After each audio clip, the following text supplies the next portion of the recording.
Hey, you there! Thank you for watching, and welcome to Forge Lines Forever. Today, I have a 6v6 custom match here on the most amazing Neuroxis map generator.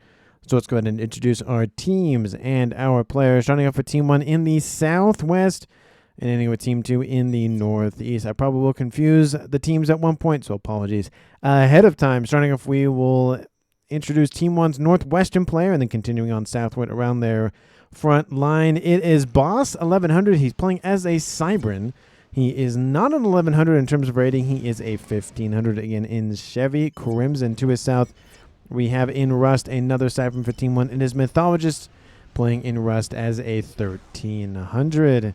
To his southeast, we have in orange color orange. It is Mythologist playing as another Cybran for Team 1. He is a 1700. To his east, we have in ruby red breaking the mold for Team 1. It is Themo 29 playing as a UEF as a 1200. And rounding out the front line for Team 1 in Snow White, it is Amygdala. I got there. He is an Aeon again in Snow White as a 1700. And to his west, we have in Light Oak Tan, it is Luker playing as a Seraphim. He is in Light Oak Tan as a 1900. He is the highest rated player on Team 1, and I would assume the regular slot for Team 1. Maybe we'll see a second one given it's a 6v6. Maybe not. So for Team 1 side of the map, they have 3 Cybrans, a UEF, an Aeon, and a Seraphim. Which means Team 1 has all of the factions represented on their side of the map. Taking a look at Team 2's southern side, we have in Batman Gray, it is Haldovic. He's playing as a Cybran. He is a 1400. To his north in Emerald Green, it is the Aeon player of Poncho. He is a 1400. To his northwest is the Pac-Man yellow player of Mouse Mayhem. He is a 1500. And next door to him, another Aeon for Team 2. It is iBlock Mass in glow in the dark green as a 1300. To his northwest, we have in Stitch Blue, it is Chap. He's playing as a Seraphim as a 1600. And rounding out Team 2's lineup on the northeastern side of the map, we have in Imperial Gray, it is Tersto playing as a Cybran as a 2100, the highest rated player on Team 2 and in the game overall. So for Team 2 side of the map, there are 2 Cybrans, 3 Aeons, 1 Seraphim. Team 2 lacks only the UEF faction, meaning that Themo is the only UEF comm in the game. So maybe we'll see a Billy Nuke, maybe not. It just depends on what he feels is important for himself and for his team. Taking a look at the reclaim situation currently sitting at, for 12 players, not really a whole lot. 3,600 mass in total, which means it is 360 mass individually. I think I did that math right. No, 300 mass. 300 mass. There we go. That makes more sense. Not 360. 300 mass per player. Again, not really worth writing home about. But what is, though, is there's a ton of mexes on the map. Just in the back lines for the Rigard Airsoft player, as an example for Luker, we have this huge group here on either side.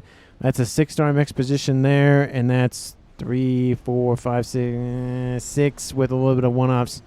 That's a lot of mexes for him to grab, as well as a ton of mexes in the middle of the map, just shotgunned. There are a couple of groupings. There's a couple of tri-mexes, one here right next to MSG. Currently, we have Mythologist going for 1, and then we have 1 on the northwestern side for Boss 11. On the eastern side, there's another tri-mex position being grabbed by Themo, and then there's another tri-mex position east of that for Amygdala. So there's expansionary mexes for everybody, and a huge amount in the back line for those air guard players. Again, there's a couple of mexes in the middle, tiny little hole, but nothing in the hole to speak of. It's a relatively flat map with a tiny splattering of holes dotted around the map, and a little bit of mountain edging, but it doesn't really affect any sort of movement in terms of air. There's no way to get to the other side of the map pretty easily over debunked territory at that point, or defunct. I think it's defunct. I think. Anyway, taking a look at players are headed off to. In this game, we have everybody on Team 1 leaving their main base. Team 2, it's everybody but the Rigorous out player of Tursto. Definitely makes sense in that regard. So it's going to be, again, just kind of a splattering of comms everywhere, but it looks like it's going to be 1v1 in the east, maybe 2v2 in the northwest-ish, and then 3v something in the middle here. So favoring Team 1, of course, being that there is one extra play on the front line of Luker, but we'll see where he ends up divvying himself off to. We do see first upgrade of the match has been started by Team 1's MSG, getting the gun upgrade. Couple of bombers and interceptors having some fun over the top of Haldovic's forces. We do see Amygdala is facing off against Haldovic on that eastern side. We will see how that ends up going for that eastern side. Again, in the northwest, it looks like it's a 1v1, maybe 2v1 in favor for Team 1. But again, we do see that iBlock Mass is pretty close by, so it could just be 1v1, 1v1, or just a 2v2. We will see how it goes. Gun range started for Amygdala's comm, and gun speed and range started for Boss 11 on the northwestern side. So Team 1 going heavy gun comm for now. We'll see if Team 2 echoes that or not. A couple of forces inbound from Haldovic on the eastern side doing whatever they're doing. Looks like they're trying to run by. Maybe Team 1 PD going to be built, I think, in time. Even if this force did crash into this defending forces from Team 1, the PD would come online pretty quickly, and then that'd be the end of that push anyways. We do see the gun almost done in the middle here for Team 1's MSG. Luker assisting with the upgrade, and Team 2's Mayos moving in to grab a couple of wrecks and calling it a day. Their gun almost done in the northwest for Boss. Sensor package started for Amygdala in the southeastern corner, so a little bit of a blip will appear for Team 1 to give them a little bit more readout on what's going on. He probably could be able to see Haldovic over there. I think he's close enough. And it's not a 12B, it's not 12B12. It's not a 20B20 map. It's pretty close to like 18 or so. But it is a portion nonetheless. Combi-com action occurs between Mouse of Team 2 and MSG of Team 1, moving and assisted by Luker's assistance for the gun upgrade. I thought it was going to be between Themo and Pancho, but it looks like they beat them to the punch. We do see gun and started incredibly quickly next to iBlock Mass. iBlock Mass did not take the opportunity to go after him. And Team 1 is continuing to push. A couple of mexes are going to die here. Maybe 1-star veterancy for somebody between these two players. And still shots raining in from MSG. We have seen players die early that jump starts somebody's eco for that team. So it's very dangerous unless you know specifically this is somebody I don't want to deal with later on kind of thing to go after super, super early. Gun speed started for iBlock Mass. Facing off against, of course, Mythologist. Gun speed started for Poncho as well. And we do see Haldovic kind of just hanging out over here. Gun and, again, Sensor package moving on the eastern side. This is what Team 1 can see. They know where he is. And, again, Themo is over here. We could see a 2v1ing happening, but, again, very dangerous killing a player off this early because if the right player on Team 2, for example, gets that second base, they could run away with it with their eco. So it's very cautious. Team 2, speaking of which, barely in the lead by eco. A couple of T2 single-ringed mexes. Nothing crazy divvied up between 6 players. It's actually less than 10 mass a second. So it's essentially just one T2 mech single-ringed difference between each individual player for Team 1 and Team 2. Chat being shot at by some Mantis. He has no gun online. Boss does. He's sending his force to grab that Trimax position in the northwest. So 6 max is again being denied for Chap. And Team 1's comms of both MSG and Luker, I think they're falling back now. Again, there's kind of not necessarily a no man's land in the middle of the map, but there is a little bit of it. You can see there's not really a lot of things to grab besides this Trimax position, which is probably what they're going to go for next. We do see shots between iBlock Mass and Mythologist. iBlock Mass going for units, Mythologist going for the comm. It's gun speed and range versus gun speed and range. So the upgrade situations are the same. Hit point advantage is slightly in Team 2's favor, but not by much. And considering the fact that iBlock Mass is taking a little bit more shots than Mythologist, it's actually not dead even. in terms of total hit points remaining. Stealth start on the northwestern side here for Boss 11, if I can talk correctly. And Pancho going for his gun. I thought I heard an explosion in the east, and it is not. But Haldovic is losing hit points pretty quickly. Amygdala has, again, gun range and sensor package online. We have Team 1 Furfurs and Team 1 Aurora moving in to assist. Haldovic losing hit points. He's staying in the yellow, but he's going to fall here pretty shortly. He's not pretty close to veterancy, so it looks like Amygdala is going to push.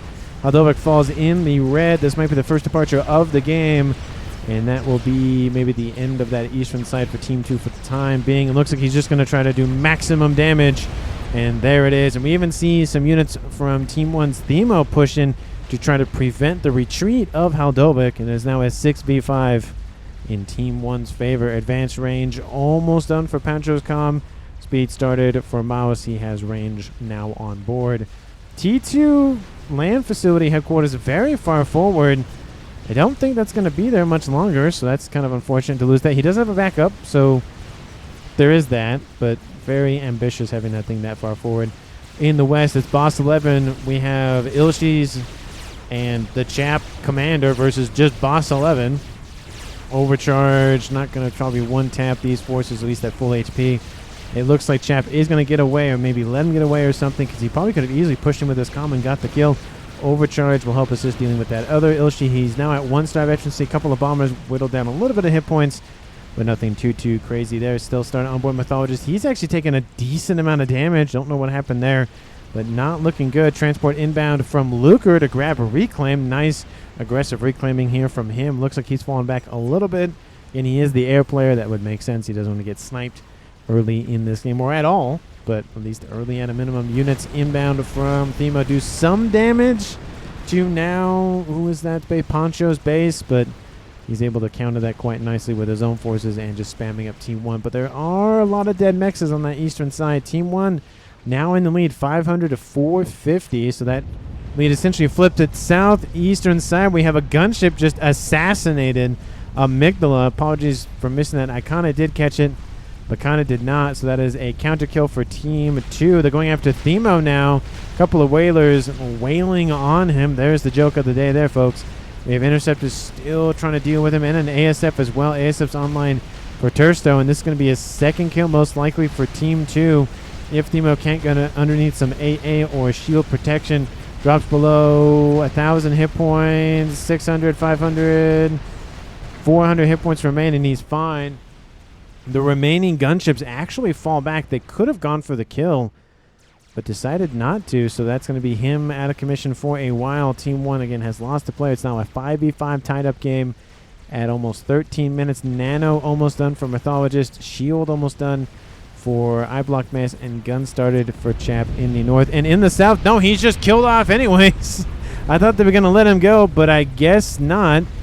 So there's that. Tursto assassinates Themo, and that's another dead player for Team 1. Team 1 loses their only UEF player, which means no Billy Nukes this game.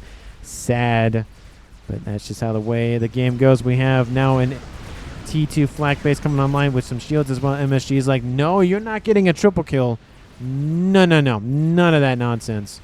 Eastern side's going to be heavily weakened, especially with the airplane now doing double duty with land and air. The APM is just going to be sucked away from him. Maybe be better off to give some of that base to maybe MSG to just, again, help with land. But we'll see what ends up happening. Stealth started on board MSG's come. He is at 2-star veterancy now. And gun advanced range started for Mouse in the middle. We have a couple of Ilshis going to get sandwiched between forces from Boss and from Mythologist. And that's not going to feel good for those Ilshis. Overcharge wipes him out in a single blow. That should be pretty easy for him to deal with. He has Nano on board. He's back up to almost full HP. So no real concerns there. Nano almost done for MSG as well in the middle. And that will be at least it for the upgrades. Actually finishes in 17 seconds, which is pretty quick. We have Team 2's Pancho with the advanced range and speed upgrade online pushing in. Again, it's a 4v5 in Team 2's favor. And now we see the raiding going down against the southern side of the map against Luker with those whalers from Tursto. We have ASFs guarding the approach of the gunships. We have more ASFs inbound from Luker. This will eventually favor Team 1 just because of how far away the gunships and the remaining or additional ASF reinforcements are going to take to get there. Team 1 can easily respond to this more than Team 2 can. But at a bare minimum, it's going to do some damage to more mechs. Team 1's lead is now gone. And now it's going to be a little bit favoring Team 2 at this point. Again, and Luger's on triple base. And actually not Tersto, but it looks like Poncho's on double base. So you can see that Luger at 260 mass income. Still some gunships having some fun down here. Teethwee land facility is going to get denied. Harbinger's probably not as important as... Shoot, what are they called? Not bouncers. Redeemers. And one Harbinger does come off the assembly line, but it gets essentially immediately killed off. More ASFs, flak inbound. Couple of ASFs remain for Tersto. They're trying to go after more infrastructure. T3 land headquarters for UEF Tech. Luca's over here hanging out. He's like, hey, get away from my my ACU. There goes the last whaler. More ASFs inbound. That's going to be a little bit of a net zero for both of those air players. We have shots between MSG and Mouse. Mouse is at the single shield upgrade, so 8,000, not the 25,000 of the shield heavy upgrade. Advanced regen ore is almost done for Chap, so he's going to regen his units quite quickly. Probably needs to go for advanced nano if he really wants to take advantage of that, but hey, he's getting the regen ore done for now, and then he'll probably switch over to that. You would assume, but you know what happens when you assume and all that. Another gunship is dead. Team 2, again, got 2 kills with those gunships. I thought it was just going to be 1, but they didn't let Themo escape, so that went that. And in the north, forces still rage between the Ilshis of Team 2's Chap and the Rhinos of Team 1's Boss 1100. He gets another double kill with that overcharge, and he's sitting at almost 2 stars. He just needs like 1 more kill, 1 or 2 more kills, and he'll call 10% additional hit points on board. We have Chap down here thinking about engaging. He's at 90 hit points a second region, 15,000 hit points total. We have Boss at almost 15,000, regening at 84. So a little bit in favor for Team 2 with no veterancy versus Team 1 with 2 veterancy. Gun advanced range is coming online here for iBlock Master. He's on soon to be Aeon Sniper mini tank, but no heavy tank here shortly. Or maybe not. Who knows? T2 almost done for Tersto. Now it's done going for Ras to expedite his eco, juicing it into his veins, not letting it just stack up in a container somewhere next to him or whatever mass storage devices, how that quantum entanglement nonsense. We have some T2, T3 units inbound from Poncho doing more damage to Team 1's infrastructure in the middle. At least production facility is under assault. And look at this momentum shifting in Team 2's direction. It was looking very good for Team 1, and then double kill went right back the other way. Not looking good there. We do see a little bit momentum for Team 1 on the western side, though. So they've almost claimed the entire western half. Team 2's about to claim about the entire eastern half. And now an attack inbound for MSG's commander. Mouse is not leading it from the front, but he's there at least. Lots of PD coming online. We have MSG now at 4-star vet. Probably wants to go, I don't know what other upgrades. Maybe laser. Can't go for cloaking. Team 1's going to get Omni online shortly. I'm sorry, Team 2's going to get... See, I knew I'd swap it at some point and nullify that. Cloaking. At least the cloaking. The laser would be useful, but that just makes him a target. Speaking of which, Mythologist has started laser. So that's the thing. Before 20 minutes, we already see a laser started and coming online. We have a couple of Vipers bombarding the T2 PD and soon to be able to shoot Shield and Team D in the everything base for Chap. Now the radar system would be a nice grab. And we have soon to be Combicom action. It's 96 versus 90 in terms of veterancy. More Ilshis, and we now see an Author 2 starting to trickle in and increase the hit point and the damage and the whatnot for that force. We have Percy's and Loyalists online for Team 1, and a Fat Boy not going for Seraphim Tech, going for UEF. Very interesting. Usually we see the direct fire weapon systems used when, you know, it's not the most important thing to use it for, but generally it's usually the direct fire weapon systems. Everything except the Fat Boy, because the Fat Boy is indirect. But it is a nice thing to have nonetheless. If you've seen yesterday's video, you know the war between the chicken sandwiches and the ice cream sandwiches. And you have to watch yesterday's video to find out who wins. Of course, I love both for different reasons. But one is definitely enjoyable more often than not, just because I eat chicken sandwiches more than I do ice cream sandwiches, just because of the nature of things. I don't know. Anyway, to the north, Boss 11. Again, it's pretty much dead even in the north. Has to be a little bit careful. Lots of T3 units starting to stack up. He needs his own bricks, his loyalists. All of those annoying EMP weapons on board those loyalists. We have laser almost done for Mythologist in the middle. And 20 minutes is now on the clock. Eastern side, we have pushback here from Team 1's Luker. Again, that Eco really helping him push back against Poncho's Eco. And overall, Team 2 slightly in the lead. But again, nothing too crazy.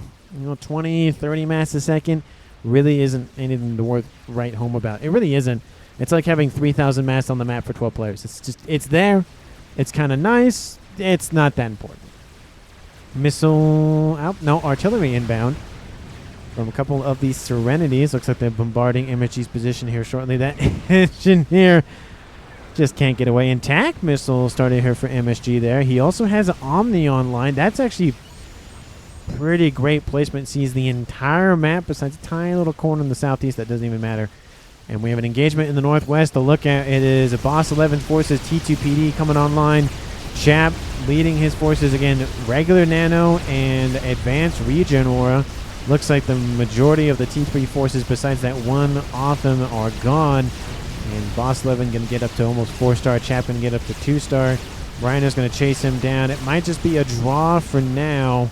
But that does deplete the reinforcements for Team 1. But there are more inbound from Mythologist. So he's sending most of his forces northward. Some comment made by Themo. Have no idea what that's in reference to, but he's talking about something, I would assume. I don't know if it's the laser. I don't know if it's a laser in the sky. I have no idea what it is, but it is something, I would assume. We have some Harbingers running amok in this base here, once belonging to Amygdala, and now they're coming into full range of that Fat Boy. The shields are going to deplete. The shields are what really keep the Fat Boy alive. It's 20,000 versus 12,000 hull plating. Once the Harbingers come underneath the shield, it's a lot less hit points for them to deal with. Oh, it's not going to go well. The weapon systems, no, it's going to be close. One brick. Let's see if they can kill it off. Oh, it's going to be close.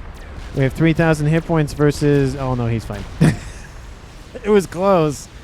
But that Fat Boy barely survives. Northwest still... Boss 11 being surrounded by now Harbingers from Team 2's I-block mass, and Chap still pushing. He has bricks inbound to try to cover. He's running himself into a wall, or more like a mountainside, so he can't escape that way.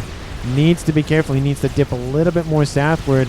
Those Ilshis just refuse to die with the regen aura from Chap, and now Chap all on his lonesome being punished by bricks, and he's losing hit points incredibly quickly. That brick is still not dead. And that is going to be a kill for Team 1, dropping this game to a tie game once again at 4v4 at 22 minutes. So the counterattack finally works in Team 1's favor. And now that momentum is going to diminish considerably. This base most likely will go over to I-block mass. It will start with Tursto, but he might give it over just because he's right there. I-block mass is right there. Oh, he gives over some things. Oh, he gives over all things. Okay. And there it is. Mazercom says I-block mass, so Team 2 has spotted it. And again, no cloaking, so very easily identifiable because there's a big, giant laser on his chest. And again, I don't like the offensive laser, even with cloaking on board. It's not my favorite because all you need is an Omni. All you need is a spy plane. He goes, oh, look, I see you now, and that cloaking is nullified. It's really good on more defensive operations where Omni is just not really present. Unless you have a satellite, then there's that. But anyway, Tom is continuing to push again with the dead player of Chap. All that APM is just gone, snuffed out in a moment. Gunships are inbound, and guess what they're... Oh, no, they're not gonna go for Mythologist yet. He's on 5-star veterancy now, so he's at 20,000 hit points. And now Mythologist is really wishing he had some flak or whatever nearby. He does have some... There are some ASFs nearby for Tursto. Really wants to go and get rid of that laser commander. Black starting to pay some dividends, but it's going to take a moment. Gunships are shoot away for now, but I don't think they'll be back there for long. They'll probably push back in. Bombers inbound from some Zeus, from Team 1's Mythologist, dropping in some payloads onto this position. Doesn't look like that's going to stop. Bobby would have grabbed the satellite, the sensor, the radar system. Probably would have been a little bit more immediate win there in terms of denying intelligence gathering, at least the passive kind. For Team 1, we have artillery still raining in on this position. I don't think it's missiles. Yeah, it's just artillery. And the shields are holding for now. T2 shielding, upgrading to ED3. It's gone from ED1 to ED2. And not 82, but ED2. It does sound like 82, though. Bricks, doesn't look like they want to commit. They're going to maybe try to go for this base once belonging to Chap. Is that Chap's base? Yeah, that's Chap's base. Luker finishes another experimental. It is another fatty. And there's a fatty over here. The one that was damaged earlier significantly back up almost to 75%. So it's getting there. It's getting back up to full health. It just has to exercise and cut some of those carbs out or whatever. And second Fat Boy online. No Yuthotha coming online for him, though, which is very interesting. Maybe just saving his Seraphim engineers for something. Who knows?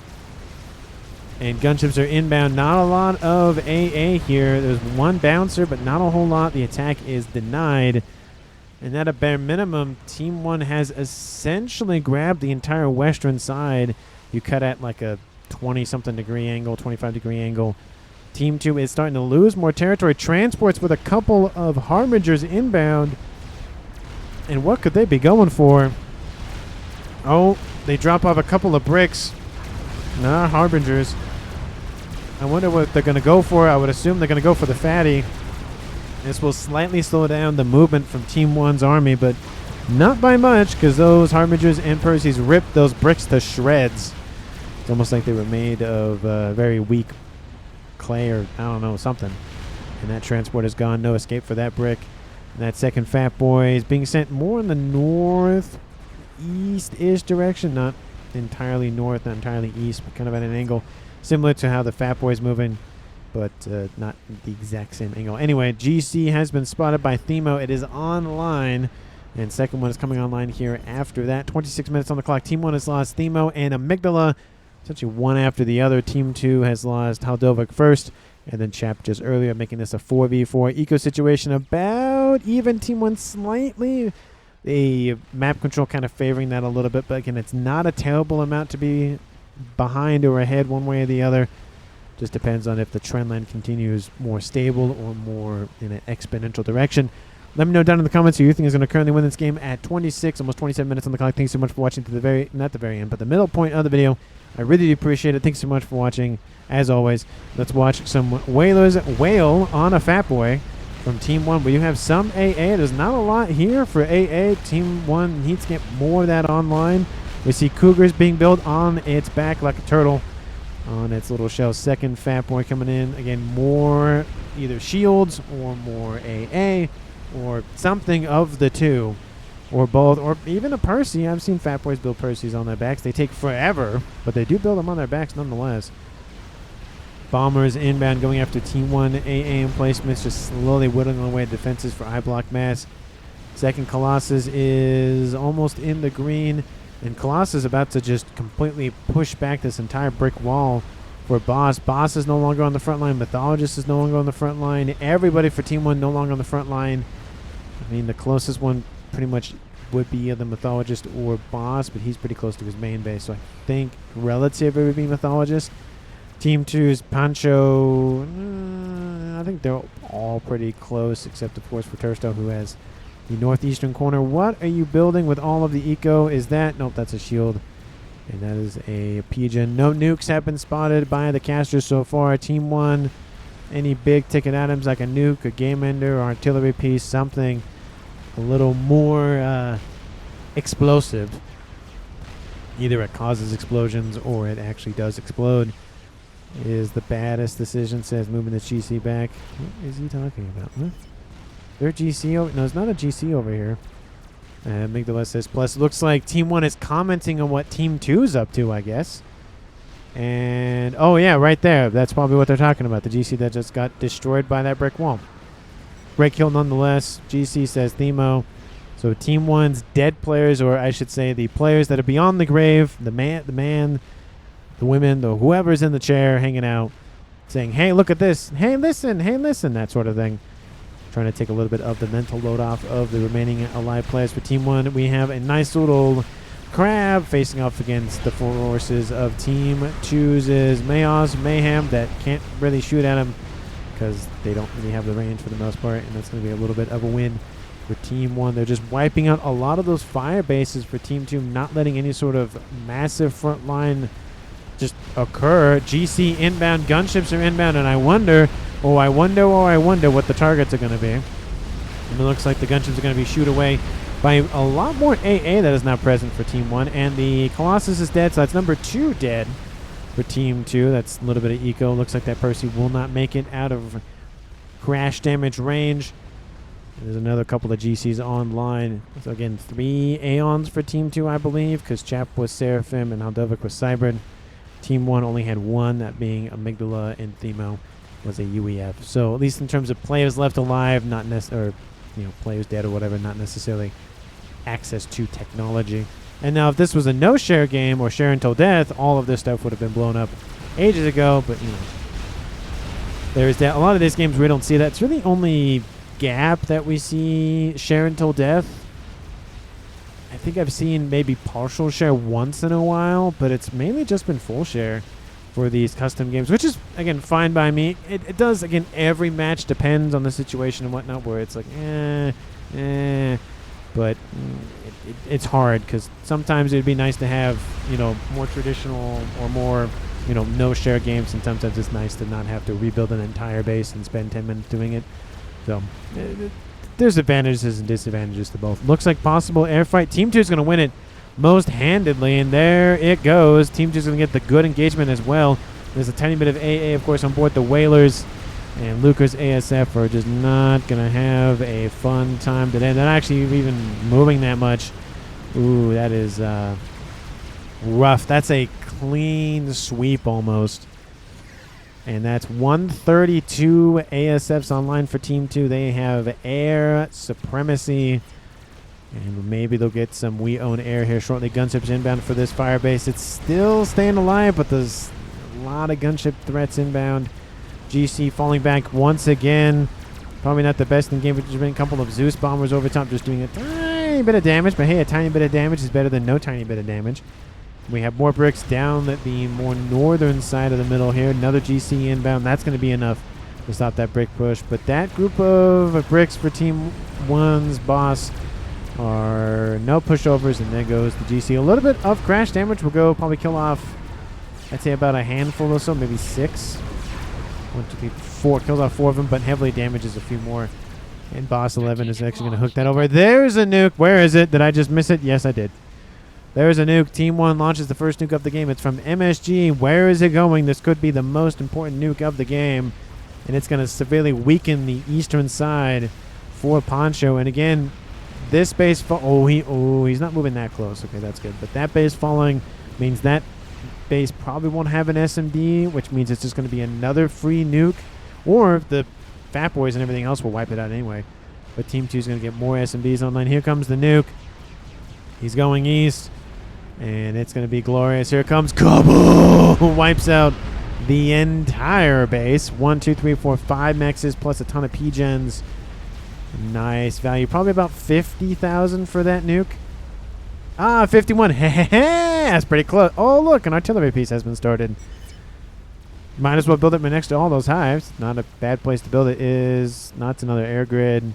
That I saw artillery unit or something from Team 1. Anyway. Nice grab there. Team 2 drops a chunk of eco there. It's now 2,000 to 1.3k. That is a concerning amount to be ahead. Team 1 starting to pull away considerably in the Total Master Crude as well. Team 2, you have to have an answer to that. More GCs probably won't be that. Bug, again, everybody I think at this point knows how I feel about the bug. I'm not a fan of the bug. I feel like T3 gunships are probably a little bit better in my opinion. But anyway, speaking of T3 gunships, of course, as seen on screen as I'm looking at it. Ooh, ASF's trying to intercept those whalers, but There's a heavy amount of ASF presence, and that fat boy doesn't have a shield. That fat boy somehow still has a shield. The whalers aren't really focusing their fire. Okay, I mean, they kind of are. They're kind of not. There's one dead fat boy, and there's another dead fat boy. And there it goes. That's 2 dead experimentals on the front line for Team 1's Luker. There's also a GC there from Team 2, and there's a crab now inbound as well from Poncho. That's a lot of ASFs to be concerning, as well as the gunships as well. Especially when you add in the bug, which is now online. Yep, there it goes. Fat boy is online. Team 1 is pushing in the middle, or at least defending the middle, while Team 2 is pushing. And that GC is going to win that fight, assisted by all those Harbingers. But there was actually 2 GCs there, so if you take that into account, it was 1v1, 1-for-1 trade, plus a little bit of extra damage. So they actually did it pretty well. Percentage-wise, we do see cloaking almost done for MSG, making sure he's protected. Artillery is being built incredibly quickly. And Laser now started onboard MSG's column. He's making sure he protects against any sort of close-range engagements. And it doesn't... Is that... Oh, is it because the laser upgrade's going? He should have cloaking activated now. There it goes. Okay, he's just building the upgrade. That's why he wasn't having the upgrade online. Anyway, looks like... Oh, that Monkey Lord did not feel good. GC's almost dead, but it's going to survive. We have a bug inbound.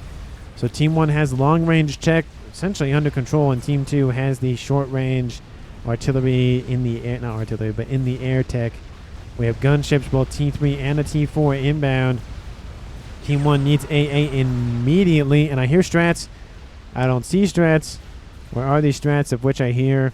Oh, they're over here. Luker going after. Looks like a section of the air grid. Tursto gets out of range of any sort of cascades. All of the ASS for Team 2 are down here, and mass assassinations in terms of T3 mexes and whatnot are being perpetrated as we speak. More AA being spammed up as fast as possible, trying to protect as many mass income structures and PGens and the whatnot as possible. And the whalers are being thinned out, not super quickly, but the air grid is most likely going to just not exist at this point, which will force Team 1's hand in going for more longer range technology. Not that there isn't already one online. I'm kind of surprised they didn't go for the nuke first off, but they wanted to secure the air destruction. And there goes the air grid, pretty much the remaining stuff for Luker. Bug now going after the nuke and the artillery piece. And artillery piece might be fine. There it is. The gunships, there's a couple more remaining. PGen is the target, takes out the nuke. I didn't see how close it was to firing, and the artillery's taken out. And that is it. Team 1 loses all of their air grid pretty much, and a nuke and an artillery piece. Team 2 lost a chunk because the artillery took out actually most of it. Tursto actually took some damage from the PGen's explosions and the whatnot. He's still fine. He's not dead, but essentially it's a net 0 for both air players at this point. A little bit more ASFs remaining with Team 2, but again, not by much. And now we see Mythologist is inbound with Nano and Laser. Again, MSG has cloaking and laser, so Team 2 is not going to see him unless they have Omni, which they do not, given the fact that the bricks probably are not going to be targeting that if they kill off that AA. Placement has 4 veterancy, so did well for itself there. Team 1 rebuilding the artillery piece as quickly as possible. They do have a little bit of reclaim right next to it to be able to help fund that project quite nicely. And in the north, there's still some gunships and ASFs remaining from, again, that initial, not build, but the first... whatever was left before the air grid was diminished. There we go. I was looking for like first construction or first batch or whatever, but it's like definitely not the first batch. Those aren't the words I'm looking for. GC just carving a path between Boss 11's base and everything else that he owns. We also have we have cloaking and we have laser and nano, laser and nano, laser and cloaking. Every Cybran commander on Team 1 has a laser and at least nano. That is a lot to have. We have Team 1's Boss 11 pushing in the Seraphim base. This is not going to last much longer. Ignore this. Go south right. Says Amygdala. Just go carve straight down. There's 2 Colossi inbound. More air grid. More crabs are being built by, well, Tursto, but everything's being built by Team 2 at this point. Team 1's going to have a little bit of time to rebuild the air grid. The T3 Air headquarters is actually still online, so that is one benefit to Team 1 is that thing is still alive. I think Team 2 maybe kept theirs, but it's kind of, again, a net zero for both teams in that regard. We have a monkey that was almost done. Would have been enough to take out the Colossus, but no, and now they're just sinking mass into a project that will not finish in time. Even if it finishes now, it's not going to do much. And that's a lot of dead mass for Team 1. Team 1 drops to 1.8. Team 2 is at 1.4. The bricks are still inbound, but now they're falling back because the inbound crab, 2 crabs, are going to be able to deal with that GC quite nicely. And Migdala doing a very good job of being like, hey, there's a thing there. Hey, there's a thing there. Same with Thema. Hey, there's a thing there. And hey, there's another thing there. So in that incursion from Team 2 from the air, nobody died. A lot of stuff died, but nobody died. Look at just the missing amount of mexes for Boss 11. He got the worst of the land engagement, I think. So just look at the carve. Just all of it almost gone so far. Harbinger wiping out the more fringe elements, and the Colossus wiping out more of the middle of the road things.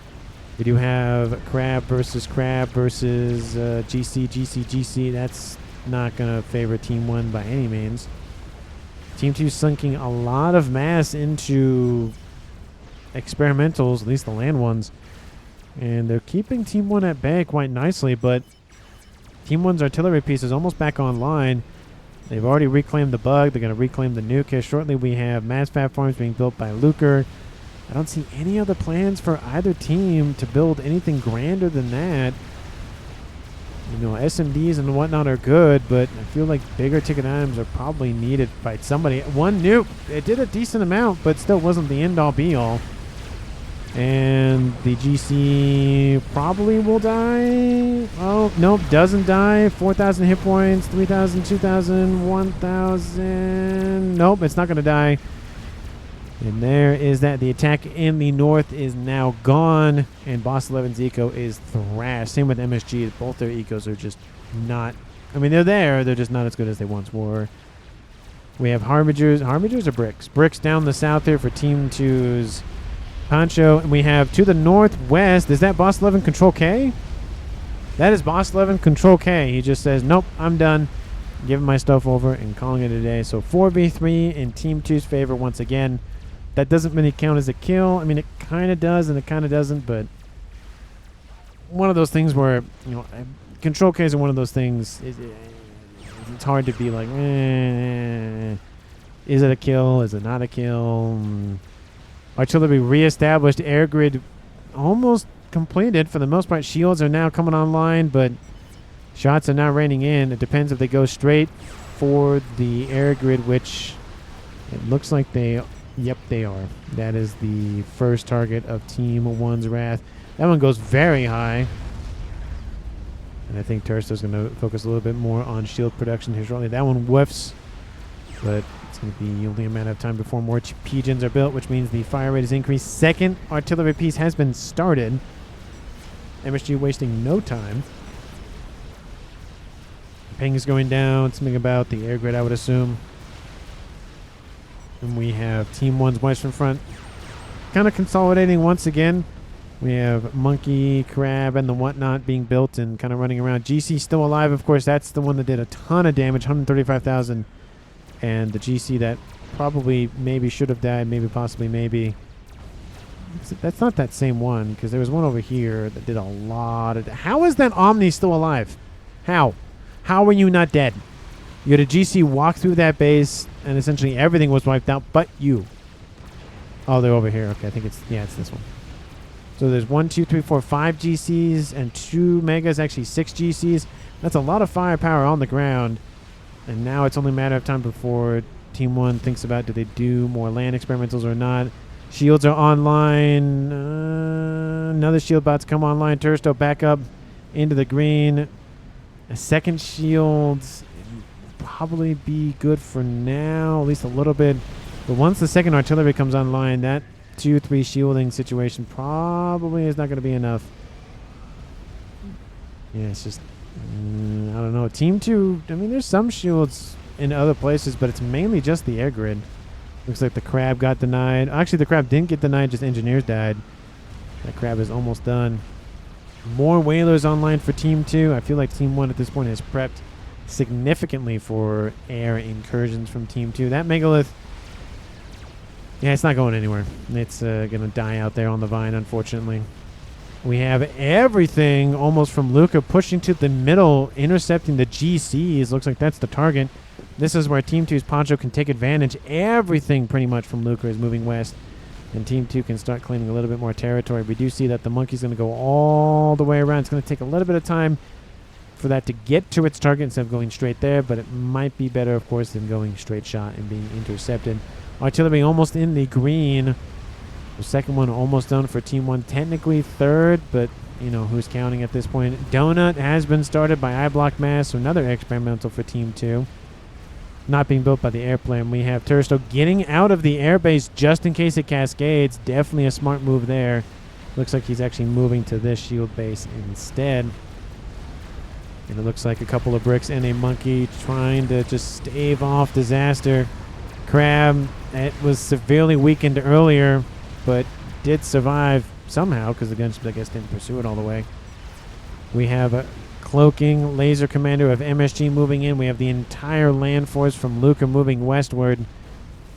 And if this western side falls, I don't think Team 1 has enough to really push anything else back. We have tons of Titans coming online.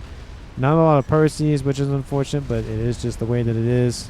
Fat Boy almost done. Artillery almost done. That's number 2. That should be enough to break through the shielding for the air grid. I mean, some of it has already taken some damage, but more is coming online all the time. And Donut is almost done for iBlock Mass. Lots of PD being built. Laser should be focusing on the Colossus that's half dead. We have another GC inbound. Again, there's 5 of them over here. Plus another one. ASF's inbound are going to wipe out the gunships. Team 1 and Team 2 are going to have another air fight. Tons of flak inbound to help assist with that. And we have strap bombers inbound. Are they going to do a nice little... Nope, I'm not going to do a little bit, you know, split the difference, but they do wipe out a GC. There's 5 more remaining. There's another crab over here. GC intercepting the GC from Team 2. We have 2 Fat Boys.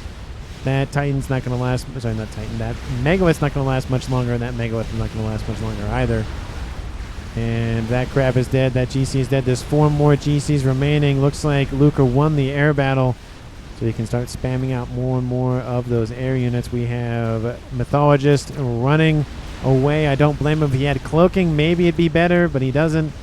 I don't think Team 2 has Omni nearby anyways, at least in terms of its actual Omni sensor. Look at that. They still know the Omni sensor is there, and they're just ignoring it. Okay, but, you know, there's that. Look at all the dead stuff over here. 2 Fat Boys, of course, survive. Megalith not looking too hot. There's 1 GC there. There's only 3 GCs in total, including that one. We have MSG moving in to intercept. There's the cloaking. Does Team 2 see him? No. Do we see even the footprints? We do see the footprints. That means Team 2 cannot see him unless there's spy planes nearby. 100%. And Mythologist not retreating. We have strap bombers inbound once again.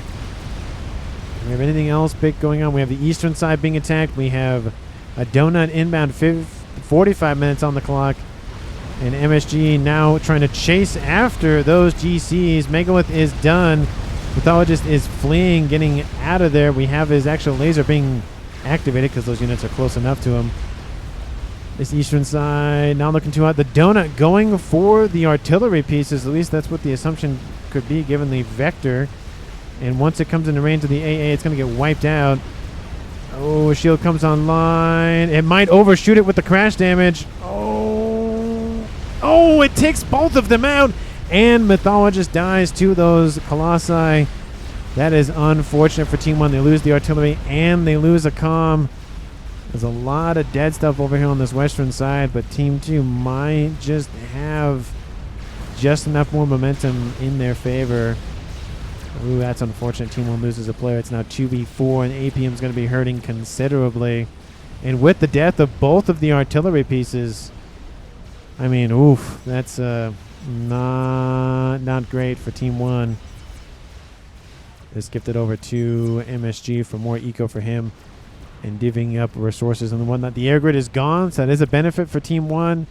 But they would have definitely liked to have both of those, or even just one artillery piece still online. It's going to be a land battle / air battle at this point. But I think Team 2 has the GCs, the experimentals just pumped out.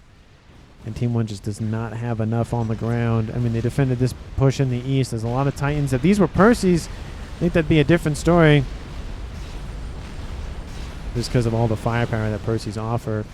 Artillery was restarted. It's back up almost into the green, to be fair. And, of course, there is the wreck of the artillery right there. They can scoop up the donut to fund the project. I just don't know if it'll be enough time. There is a nuke. There is a nuke. Does Team 2 have adequate SMD protection? I know there's one here. And there is one there for Poncho. That will cover... that's the wrong player. I block mass. That'll cover that. And there's another one there. So there's 3 SMDs pretty knit close to one another. They're all loaded. That would be the target to go after, is that group of SMDs. But with 2 donuts plus everything else online, good luck getting anywhere near that. Fat Boy being chased down, that's going to get eliminated, but the GC will be. And the GCs are inbound for that artillery piece. Once again, I just don't think Team 1 has enough. He's building an artillery piece himself. His nuke is loaded. The GC is dead. Titans are trying to catch up to him as quickly as possible, but Team 2 is just gaining territory hand over fist. No. Oh, no, that guy. No. Are you transferring it? Or you can't. No. Okay, come on. You could just capture it at that point. Come on. You're going to leave it alive? Oh, okay, just going to reclaim it? Fine. You like that. GC turning around to try to stop the horde of Titans. The artillery is built for a 3rd time. It was rebuilt. And it's not going to be online much longer. Laser not activated for whatever strange reason that's about. Team 2 can definitely see that. Laser is not going. That is weird. And that GC is dead. Another GC inbound. And GC going to go north. Oh, please reclaim it. Oh, nope. Now it's targeting. Oh, it's too late. There's the reclaim order. It's not enough. And there go the P-Gens. He's actually going to do a little bit of damage, I think, to him. No, he's going to avoid that P-Gens. Look at that. And that's going to be the end of that artillery. Once again, that was, what, 4 that were built, technically? 1, 2... I think that was 4 or even 5 at this point. 49 minutes on the clock. And there's really not a lot more momentum for Team 1 that they have. They have Fat Boys coming online. That's something, but... I don't know. We have 2 donuts in the air. Maybe a third. Oh, there's a 3rd one. Okay, well, somebody's thinking about a baker's dozen again. I don't think it's going to get to that many donuts, but you never know. There are crabs over here to the west. We have strap bombers dropping bombs somewhere on that GC there. There's just too much bleeding going down. Look at the territory that Team 1 has under their control roughly. It's not even close to what they had about 20 minutes ago. I mean, not even 10, about 10 minutes ago.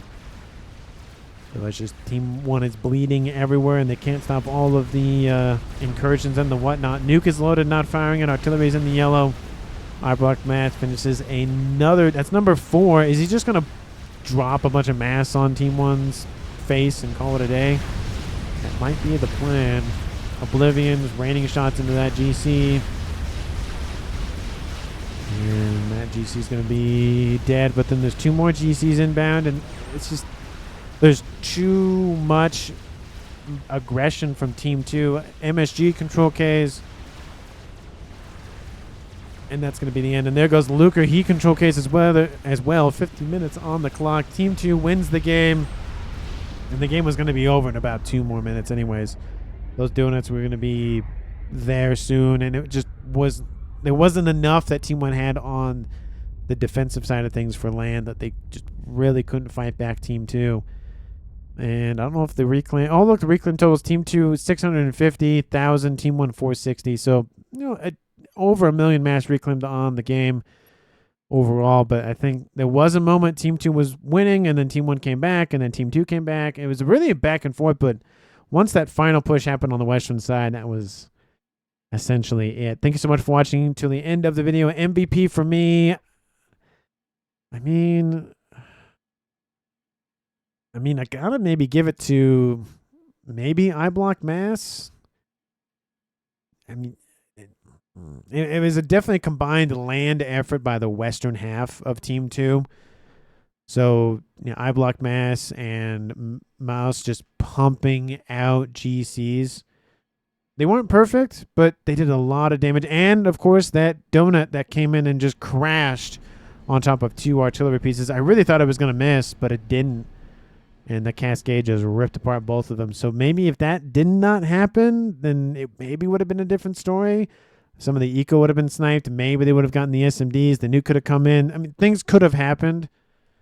But at the end of the day, Team 2 won and Team 2 didn't. And that's just how the cookie crumbles. So MVP for me. Again, I'm kind of leaning towards eye block mass, but definitely heavily assisted by, of course, the air of Tursto.